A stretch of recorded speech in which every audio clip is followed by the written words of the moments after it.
నమస్కారం అండి. SB news 9550కి స్వాగతం సుస్వాగతం. ఏ రోజు వార్త ఆ రోజు మనకు అప్డేట్ కావాలంటే ఎస్బీ న్యూస్ 9550 ఛానల్ను మీరు సబ్స్క్రైబ్ చేసుకుంటే ప్రతిరోజు వార్త మీకు అప్డేట్గా ఉంటుంది.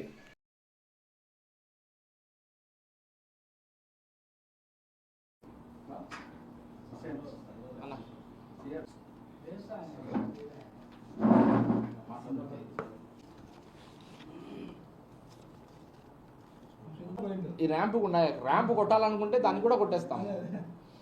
ఆ ర్యాంపుని టచ్ చేయలేదు. ఆయన గురించి ఎమ్మెల్సీ సార్ గురించి మాట్లాడతారు. మొన్నటి దినమున మేము చెప్పాము ఆల్రెడీ. మాజీ మేయర్ అనేటువంటి పాకా సురేష్ గారి ఇంటి దగ్గర ఈ అక్రమంగా కట్టినటువంటి ఆ ర్యాంప్ ఏదైతే ఉందో దాన్ని తొలగించిన దానివల్ల ఆయన పెద్ద రాద్ధాంతం చేస్తుంటే మేము కొద్దిగా చెప్పాం దాని గురించి. ఈ విధంగా మీరు రోడ్డు మీద వేశారు, దానివల్లనే దాన్ని తొలగించడం జరిగింది అని చెప్పేసి మేము చాలా క్లియర్గా చెప్పాము. ఆయన నిన్న ప్రెస్ మీట్ పెట్టి మా దగ్గర ఏమైనా ఆధారాలు ఉంటే చూపించండి, ఇంకా సీసీ కెమెరాల గురించి వాటి గురించి కొన్ని చెప్పారు. దాని గురించి వివరణ ఇస్తూ ప్రెస్ మీట్ పెడుతున్నాం అనమాట. అసలు మీ ప్రాబ్లం ఏందో నాకు అర్థం కావడంలే పాకా సురేష్ గారు. ఆ స్థలము మీ బాబుది కాదు, కార్పొరేషన్ వాళ్ళది.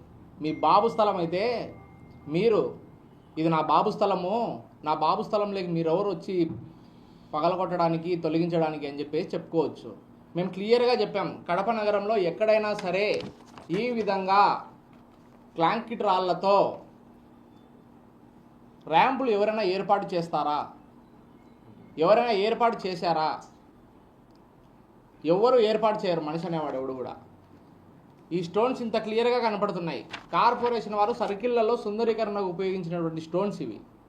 మీరు నేను అంటారు వెళ్ళేసి ఆ కాంట్రాక్టర్ ఎవరైతే వాళ్ళ దగ్గర మేము 52,000 రూపాయలకు దాన్ని మేము కొనుగోలు చేశాము అని చెప్పేసి, దానికి సంబంధించిన పత్రాలు కానీ అవేమన్నా మీ దగ్గర ఉన్నాయా? దానికి సంబంధించి ఏ వివరాలు మీ దగ్గర ఉండవు, అది మాకు తెలుసు. మేము ముందుగానే చెప్తున్నాం మీకు.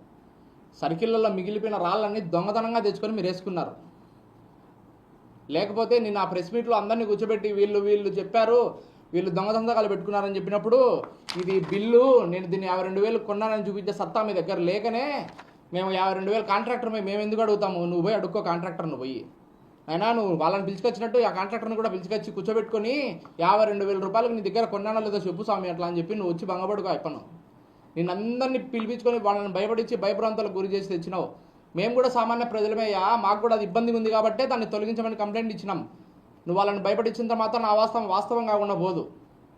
చాలాసార్లు చెప్పాం, సీసీటీవీ ఫుటేజులు, సీసీటీవీ కెమెరాలు నీ ఎదురుగా ఉన్నటువంటి సచివాలయంలో కార్పొరేషన్ వారు ఏర్పాటు చేసిన కెమెరా కాకుండా మీ సొంతంగా కెమెరాలు ఏర్పాటు చేశారు, దాని కనెక్షన్ మీ ఇంటికి పెట్టుకున్నారు అని చెప్తే ఆధారాలతో సహా నువ్వు ప్రూవ్ చేయని చెప్పావు. ఈరోజు నేను ఆధారాలతో సహా వచ్చాను. ఇవి సీసీటీవీ కెమెరాలు, పాకా సురేష్ ఏర్పాటు చేసిన సీసీటీవీ కెమెరాలు ఇవి. ఈ 2 కెమెరాలు ఏవైతే ఉన్నాయో అవి పాకా సురేష్ గారు సచివాలయంలో ఏర్పాటు చేసిన సీసీటీవీ కెమెరాలు ఇవి. దీని కనెక్షను ఆయన ఇంటికి డైరెక్ట్గా ఇచ్చుకున్నాడు. ఆ వైర్ కెమెరా, ఆ వైరు ఆ ఇంటికి వెళ్ళిన వైర్లు కూడా మా దగ్గర వీడియోలతో సహా మా కాడ ఉన్నాయి. మీరు వాళ్ళకు చూపండి వీళ్ళకి చూపండి కాదు, బహిరంగంగా మీరు మా దగ్గరికి రండి, లేదంటే మేమే మీ దగ్గరికి వస్తాము. ఇదే మీడియా సమావేశంగా బహిరంగంగా చర్చ కూర్చుందాము, మాట్లాడదాం, చూపిస్తాం మీకు కూడా. ఆ రోజు అందరికీ ప్రెస్ వాళ్ళందరికీ ఒకసారి పెద్దది స్క్రీన్ వేసి చూపిస్తా, అది నిజమా కాదా అని చెప్పేసి. ఇంకేమన్నంటే ఇది మేము కారు పార్కింగ్ కోసం పెట్టుకున్నాము, కారు పార్కింగ్ కోసము నీ కారు పైకి ఎక్కకపోతే అది మా ప్రాబ్లం కాదు, నువ్వు హైట్కి కట్టుకున్నావు నీ ఇల్లు. నా ఇల్లు హైట్లో ఉందని చెప్పేసి నేను వెళ్ళి ర్యాంప్ని ఎక్కించుకుంటా, రోడ్డుకి అడ్డంగా ఇంకొకటి వేసుకుంటానంటే అది ఎవరికి కాదు. అట్లా ఎత్తుకుంటే కన్నా కడప ప్రజల్లో ప్రతి ఒక్కరికి అసౌకర్యమే, హైట్ కట్టుకున్న వాళ్ళందరికీ. సబ్జెక్టు దీని గురించి మాట్లాడాయా అంటే నీ నోటికి వచ్చింది మా మేడం గురించి మాట్లాడతావు, అభివృద్ధి అంటావు. మీ అభివృద్ధిని 15 సంవత్సరాలు ప్రజలు చూసినారు కాబట్టే చిత్తుగా మిమ్మల్ని ఓడించి మా మేడం గారికి అధికారం ఇచ్చినారు ఈరోజు. అది మీరు మర్చిపోతున్నట్టున్నారు. సాక్షాత్తు మీ నాయకుడు నా ముఖం చూసి వేయండి, ఇక్కడంతా ఫ్రాడ్ గాళ్ళు ఉన్నారని చెప్పేసి బహిరంగ సభలో చెప్పినారు. నా ముఖం చూసి వేయండి అని చెప్పేసి అది చెప్పలేక, మా వాళ్ళు ఇక్కడ ఏం అభివృద్ధి చేయలేదు అంతా మింగేస్తారని చెప్పలేక నా ముఖాన్ని చూసి ఓట్లేయండి అని చెప్పేసి అడుక్కొని వినాడు. మర్చిపోయినట్లున్నారు మీరు. సబ్జెక్ట్ ఏ దాని గురించి మాట్లాడాలా?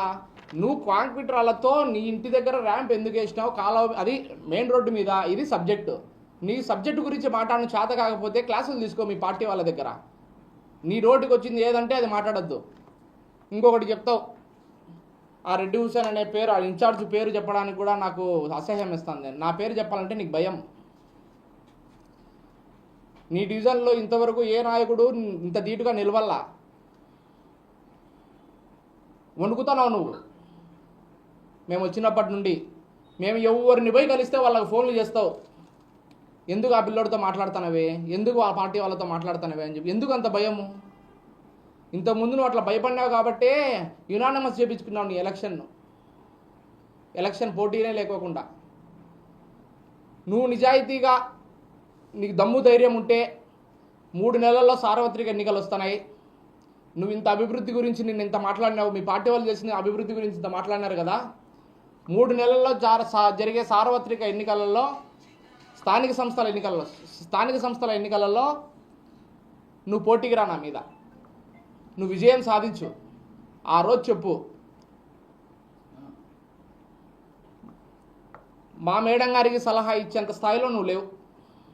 మా మేడం గారికి తెలుసు పార్టీలో ఎవరిని పెట్టుకోవాలా, ఎవరికి ఇన్ఛార్జ్ చేయాలా, ఎవరికి ఇన్ఛార్జ్ చేయకూడదు అని చెప్పేసి. నీ పార్టీలో వాళ్ళని నిన్ను తరిమేస్తే ఒకసారి మా పార్టీలోకి వచ్చి చేరినావు, గుర్తుందో లేదో. మళ్ళా పరిగెత్తుకుంటా వెళ్ళిపోయినావు ఆ పక్కకు. ఇంకొకటి, గంజాయి వాళ్ళతో పంచాయతీ చేసి సానుభూతి పొంది గొడవ జరిగేసి అట్లాంటి ఇన్ఛార్జ్ని మీరు ఎన్నుకున్నారని చెప్పేసి చెప్తాం. అదేంటి? ఒక సమస్య మీద ఒక దగ్గరికి వెళ్తే గంజాయి ముగ్గులు నా మీద దాడి చేస్తే దాని మీద మేము కేసు పెట్టడం జరిగింది. నేను గంజాయి తీసుకోలే, నేను గంజాయిలతో గొడవ పెట్టుకోలే. సబ్జెక్ట్ తెలుసుకో ఏదైనా మాట్లాడేటప్పుడు. నీ నోటికి ఏదొస్తే అది చెప్పాకు. నువ్వు కూడా 9 సంవత్సరాల ముందు అవినీతి రాజకీయాలు చేసి, నీతి లేని రాజకీయాలు చేస్తే కొంతమంది నిన్నేం చేశారో నీకు కూడా గుర్తుంది, మర్చిపోవద్దు. అది వదిలిపెట్టేసి శశన్న గురించి మాట్లాడతారు. శశన్న ఇన్ఛార్జ్ అని చెప్తారు. ఆయన ఓటరు. శశి అనే అతను ఓటరు. వాళ్ళ తండ్రి గారు నిమ్మకాయల రామిరెడ్డి గారు బూత్ ఇన్ఛార్జు. ఆయన కాదు బూత్ ఇన్ఛార్జు. క్లస్టర్ అంటావు, ఎవరు క్లస్టర్ లేరు నిన్న మా దగ్గర. నీ నోటికి ఏది వస్తే అది వింటున్నారు కదా అని చెప్పేసి సొల్లు మాటలన్నీ మాట్లాడుతున్నావు కూర్చొని. నువ్వు నిరూపియాల. 26 రోజులు శశి అనే వ్యక్తి జైల్లో ఉన్నాడని చెప్పేసి నిన్ను మీడియా ముఖంగా చెప్పినావు. 26 సెకండ్లు ఆయన సబ్ జైలుకు పోయినాడని నువ్వు నిరూపిస్తే నువ్వు ఏం చెప్తే దానికి సై. నువ్వు నిరూపించలేకపోతే నేను నిన్న చెప్పిందంతా సొల్లు, వాళ్ళకి బహిరంగంగా క్షమాపణ చెప్తాను. నువ్వేమైనా చెప్పగలుగుతావా? నువ్వు చెప్పలేవు. నీ డొల్లలేని రాజకీయం అంతా మేము చూసేసినాం, అయిపోయింది. నీ చాప్టరే క్లోజ్. ఆరిపోయే దీపానికి వెలుగు ఎక్కువ అన్నట్టుగా నువ్వు ఆరిపోయే దీపం. అందుకే 3 నెలలు వెలిగినావు నీ అదృష్టం కొద్దీ. ఇంకా నువ్వు ఆరిపోతున్నావు. ఆరిపోయేదానికి రెడీగా ఉండు. ఇంకొకటి, కక్ష సాధింపు రాజకీయాలు చేస్తానా అని చెప్తున్నావు. అసలు డీలిమిటేషన్ మీద నువ్వు వేసిన పిటిషన్ కాదు స్టే వచ్చింది. ఫస్ట్ తెలుసుకో. ఫస్ట్ నువ్వే వేసిండొచ్చు స్టే. నువ్వు వేసిన పిటిషన్ కాదు స్టే వచ్చింది. వేరే వాళ్ళు వేస్తే ఆ పాయింట్స్కు కోర్టు స్టే ఇచ్చింది, అంతవరకే. దాన్ని ఊర్లో పెళ్లి కుక్కడాలావిడ అన్నట్టు ఎవరికో వస్తే నాదే అని చెప్పుకుంటాను నువ్వు. కక్ష సాధింపు రాజకీయాలు మేము చేస్తే నువ్వు ఉండలేవు. మేము మా పార్టీలో మా మేడం గారు శ్రీనివాసరెడ్డి అన్న గారు మాకు స్వేచ్ఛ ఇచ్చి ఇట్లా అవినీతి పరుల మీద పడండి అంటే, మీలాంటి అవినీతి పరులు ఎవరు చాలామంది ఉన్నారు మీ పార్టీలో, దానిలన్నిటికీ నువ్వు నాయకునివి. బాగా గుర్తుపెట్టుకో. నువ్వు లచ్చ చెప్పు, మా గురించి చెప్పు, ఇంకొకరి గురించి చెప్పు, వాని పేరు అసహ్యం ఇస్తానని చెప్పు, డివిజన్ ఇన్ఛార్జ్ నువ్వు ఎట్లా ఇచ్చినారని చెప్పు. అవన్నీ కాదు. నీకు దమ్ముంటే 3 నెలల్లో జరిగే స్థానిక సంస్థల ఎన్నికల్లో నాతో పోటీకి రా. నువ్వు గెలుచు, తర్వాత మాట్లాడదాం. నీ పార్టీ వాళ్ళు నువ్వు పెద్ద నాయకుని అని చెప్పేసి నీకు మేయర్ టికెట్ అనౌన్స్ చేయలే. నీకు లక్కీగా వచ్చింది అది.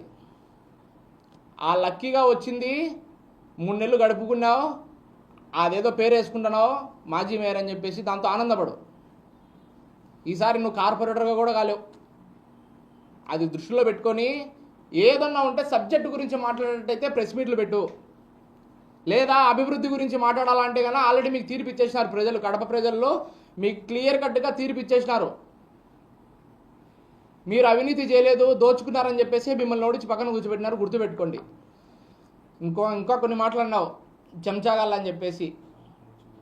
నీ చెంచాగాళ్ళతో నువ్వు సచివాలయంలో ఎన్నిసార్లు కూర్చున్నావో, నీ చెంచాగాళ్ళతో నువ్వు ఎన్నిసార్లు బర్త్డే పార్టీలు చేసుకున్నావో సచివాలయంలో, అది ప్రజల సొమ్మయ్య. అది ప్రజల కోసం సచివాలయాలు కట్టింది. మీ పార్టీ వాళ్ళు బర్త్డేలు చేసుకొని కాదు. అర్థమవుతుందా? ఇంకా నీ గురించి, నీ అవినీతి గురించి చెప్పాలంటే మాకు రోజులు సరిపోవు. 2005లో నీ ఆర్థిక పరిస్థితి ఏంది, ఇప్పుడు నీ ఆర్థిక పరిస్థితి ఏంది? 50,000 రూపాయలు పెద్ద వాళ్ళ ఆర్థిక పరిస్థితి అంతే అని చెప్పుకుంటున్నావు నువ్వు. నీ ఆర్థిక పరిస్థితి 2005లో ఎత్తుతో ఒకసారి గుర్తు తెచ్చుకో. ఈరోజు నువ్వు అవినీతి చేసి సంపాదించిన సొమ్ముతో మాకు వల్లబుల్ల కథలన్నీ చెప్తున్నావు. నువ్వు ఎక్కడ నీతిగా సంపాదిలా. ఈ గడిచిన 20 సంవత్సరాలలో నువ్వు ఏ రకంగా సంపాదించావో మాకు అందరికీ తెలుసు, కడప ప్రజలందరికీ తెలుసు. నువ్వు మాకు చెప్పాల్సిన అవసరం ఏమీ లేదు. 15 సార్లు కార్పొరేటర్గా ఉండి, ఆ 3 నెలలు నువ్వు మేయర్గా ఉండి సబ్జెక్టు గురించి మాట్లాడే చేత కాదు నీకు. నీ ఇంటి దగ్గర ర్యాంపు ఎవరు కొట్టలా. రోడ్డు మీద ఉండే నువ్వు అక్రమ కట్టడంగా కట్టిన ర్యాంపును తొలగించినారు, అంతవరకే. నీ ఇంటిని టచ్ చేయాలా. ఒకవేళ అలాగ టచ్ చేస్తే ఆ రోజు నువ్వు మొత్తుకో బయటకు వచ్చి. ర్యాంపును, మీ ఇంటి దగ్గర ఉన్న ర్యాంపును కాదు కొట్టింది, కాలువ మీద నువ్వు రోడ్డు మీద వేసిన ర్యాంపును ఇంకా ఎత్తుతావు. మీ పార్టీ కార్పొరేటర్ల గురించి, వాళ్ళ గురించి ఏంటంటే ఎత్తుతావు. బుల్డోజర్తో కొడుతున్నారని చెప్తావు. ఎన్ని అవాస్తవాలే, గుర్తుపెట్టుకో. ప్రజలందరికీ తెలుసు ఏది నిజము ఏది అబద్ధం అని చెప్పేసి. మీరు చెప్పే కల్లిబొల్లి మాటలు వినడానికి ఎవ్వరు లేరు. ఉదయాన్నే లేచి 5 గంటలకు మా మేడం గారు స్వచ్ఛ గడప మన గడప అనే ప్రోగ్రాంతో గడపను ఎంతో డెవలప్ చేసుకుంటూ ముందరికి వెళ్తూ ఉన్నారు. నువ్వు చెప్పినావా 15 సంవత్సరాలు పట్టింది. 4 పాయింట్లు చెప్పగలిగినావు నేను నన్ను ప్రెస్ మీట్లో పెడితే. 4 మీ అభివృద్ధి గురించి, అది తెచ్చినాం ఇది తెచ్చినాం అని 4 పాయింట్లు చెప్పగలిగినావు. 15 సంవత్సరాల అధికారం నుండి సిగ్గు లేదా మీకు అని అడుగుతున్నా నేను. ఇంకొకసారి ఎప్పుడైనా సబ్జెక్ట్ తెలుసుకొని మాట్లాడు, సబ్జెక్ట్ గురించి మాట్లాడు. నువ్వు చెప్పిన అవినీతిని, అది నిజం తప్పు అంటే తప్పు అని ఒప్పుకో. దానిని వేరే రూట్లో ట్రాన్స్ఫర్ చేసేదానికి మాట్లాడద్దు. మాకు మా పార్టీ వారికి తెలుసు. నువ్వు మా పార్టీ ముందు మీది మీరు కడుక్కోండి, మా తర్వాత మాది అడుగుదురు. ముందు మీది మీరు కడుక్కొని మళ్ళీ మా కాడికి రండి. మా పార్టీ వాళ్ళతో మీకెందుకు? వాడు మంచోడా కాదా ఎంక్వైరీ చేసుకోండి. వాడు మంచోడు కాబట్టే మాకు పార్టీలు పిలిపించి సీట్ ఇచ్చి మాకు ఈరోజు మేము పార్టీకి సేవ చేస్తున్నాం. మా మేడం గారికి తెలుసు, మా వాసన్న గారికి తెలుసు. నీకు తెలియాల్సిన అవసరంలే. నీ గురించి మా అందరికీ తెలుసు.